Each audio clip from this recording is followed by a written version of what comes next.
also be locking up anybody who is demonizing an entire race, demonizing all of their history, and demonizing them to the point where they cannot get on a bus.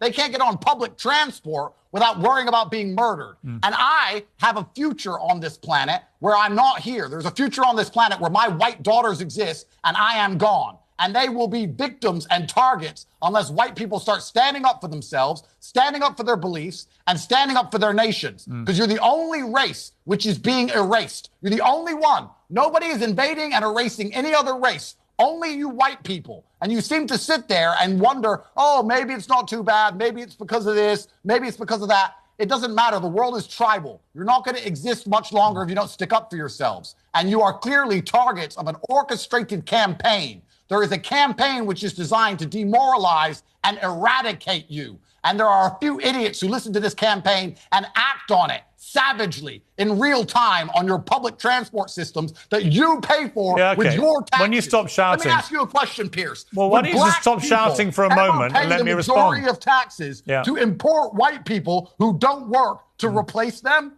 No other race on the planet would commit suicide to this level besides the white man. And I'm here to encourage the white man to stand up for himself. Well, since you mentioned taxes, you could explain why the police had to seize more than £2 million from your brother for failing to pay tax on revenue from your online businesses. Great way to change subject. Why did the British state try and steal my money? Well, considering the British state, the Foreign Office meddled in a foreign country's prosecution service and wrote them a letter and asked the intelligence services of Romania to get me off the internet. I guess, since I'm a national security threat, all bets are off. Of course they stole my money. Of course they do. They do anything they can to me because they consider me the enemy. But you avoided paying tax, so you raised the issue of being a taxpayer. They do. Well, you raised the issue of being a taxpayer. They want to get rid of the man who talks about the problem. All right, as if the UK doesn't have enough issues. At some point, you need to stop talking. Let me ask you a question, sir. All of the knife crime that's happening in London, all of the blood that's running on the streets, considering you can't even wear a nice watch in that city anymore, is it white people or black people who are doing the stabbing? I'm half white, half black. You can't offend me. Just tell me the truth. And who are most of the victims? Who's doing all the killing? And who are most of the victims? Well, some of them are black. Some of them are white. It doesn't matter. Actually, the vast majority are black. So your whole argument, the whole argument you've been shouting about, the whole argument you've been shouting about for the last 10 minutes, you've just exposed yourself as being a misleading argument.